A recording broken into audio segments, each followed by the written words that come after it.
Hi, I'm Emiko Davies. I'm the author of Cinnamon and Salt, and I'm here to tell you a little bit more about it. Cinnamon and Salt is a cookbook about Venetian Cicchetti. Cicchetti literally means small thing, a little morsel, a little bite, and it describes a style of eating and a style of dish. So basically Cicchetti are, you could think of them as little hors d'oeuvres, little small bites that you could finish, literally with one or two bites while you're standing, possibly at the counter or leaning against a bridge over a canal with a little bite in one hand and a little glass of wine or a spritz in the other. This is a really typical way of eating in Venice, and it isn't something new or something that's only been going around recently. It is actually a centuries old sort of development and a way of eating that you can trace back to Venice's Renaissance times. So the idea of cinnamon and salt came about one day while I was talking with a historian friend of mine, Rosa Salzberg, who I've been visiting in Venice for over 10 years. And we were talking about, wouldn't it be great to do some videos or a food tour or even a cookbook based on visiting Venetian Cicchetti bars, which are called baccari, and popping in and out of these little bars, which is the best way to experience them, and talking about the really typical Venetian recipes, the ingredients, and at the same time visiting a really important historical part of Venice, which is sort of the beating heart of Venice. A lot of these Cicchetti bars are around the Rialto markets, which has been a food market in Venice for about 1,000 years. And a lot of these bars can be traced back to Renaissance times in Venice, and people were standing rather than sitting down. The food was served very quickly, very economically, and it was something that you could just grab as a bite. And wine, of course, was served. Wine was very important in Venice because they had a lot of things. Venetians were able to gather everything. They didn't have a lot of fresh water, so wine was readily available for people to drink to make up for the lack of water. And the Cicchetti were small bites to eat, very economical so that everybody could afford them. And in fact, even today, Cicchetti are usually priced around €1, €1.50. Rarely do you see something over €2, and you get to go to the counter, you pick however many you want in a little plate, and it makes a very economical meal, a very fun way to experience a cuisine, and a very fun way to experience Venetian food is doing this sort of hopping from one bar to the next and eating Cicchetti. So that was sort of the idea that began brewing behind this cookbook. And at the same time, I wanted to talk about the history behind the dishes, because there is so much more to Venetian food than what it seems. Cicchetti look very simple. And some of them are. Sometimes, actually, my favourite Cicchetti is probably the half-boiled egg with an anchovy on it. Can never resist those. But there are more elaborate sort of concoctions and things. The baccalà alla vicentina is a dish that takes about 4 hours to make, and it's very lovingly looked after. Essentially, Venetian dishes are quite simple. The ingredients are really, really important.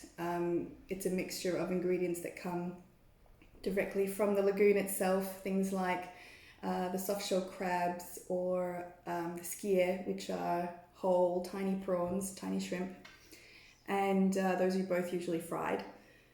So all you really need is a handful of ingredients for each dish, but all of them have a story behind them, and I find that a really interesting way to eat and to learn about a new place or to learn about a new culture. It's not just a recipe.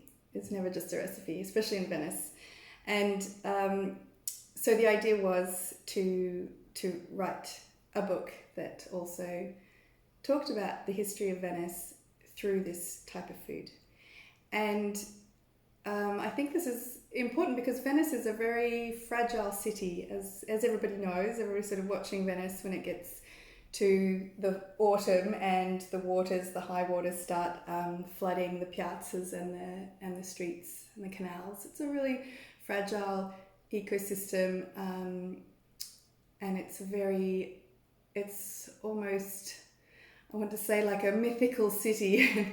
The way that it's built on stilts in the lagoon, in the water, it's almost an impossible city. So I think talking about Venice and talking about a really typical way that Venice has been eating, a way of life really in Venice for centuries, is another way to help preserve the city and to preserve its culture, and another way for people to see how they can enjoy Venice.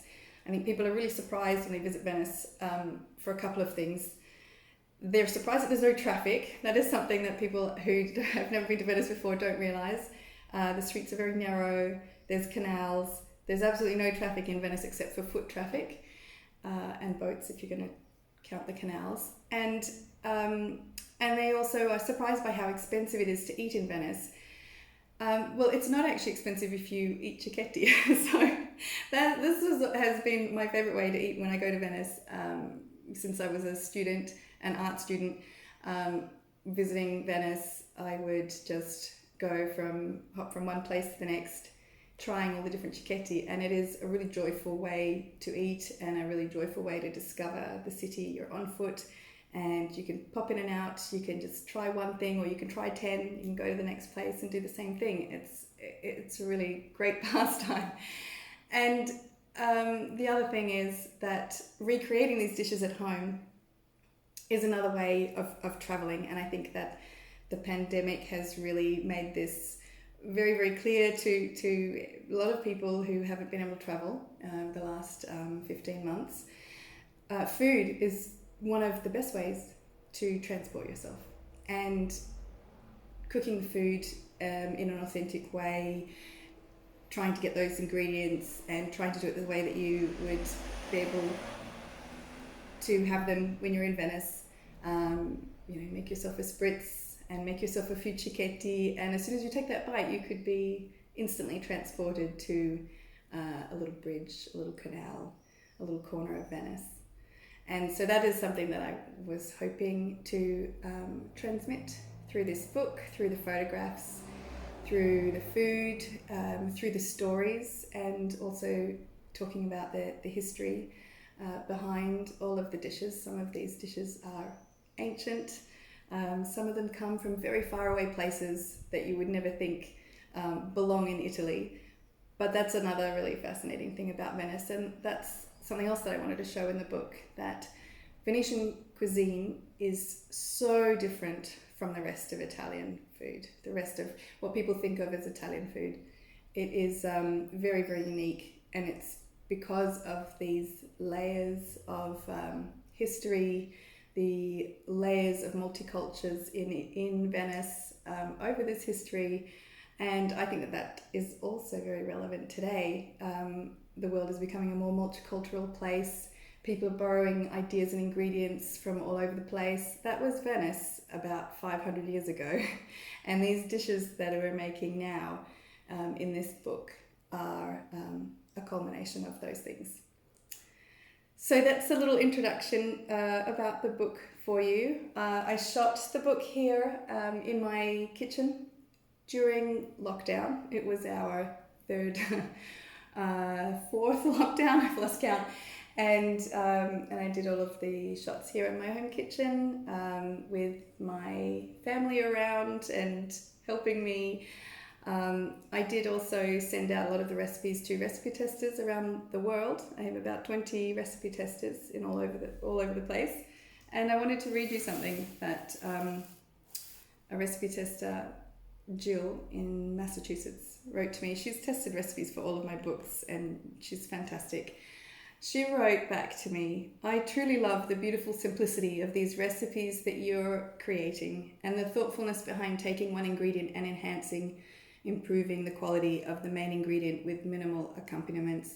It really shows the importance of sourcing and trusting the people that you shop from.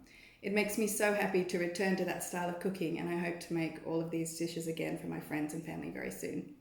I was really happy that she wrote that because it's something that I hadn't really thought about, but it really does pinpoint Venetian cooking is something, it's really, really simple and really straightforward. It's a couple of ingredients. You don't have to do a lot of crazy things. You don't have to add loads and loads of ingredients. It's really quite simple, and it's about just using seasonal ingredients, good ingredients. I mean, that is really the main philosophy, I think, behind most Italian food. But Venetian cooking and these cicchetti are really simple, really, really delicious, and I think just a beautiful way to get transported instantly to Venice.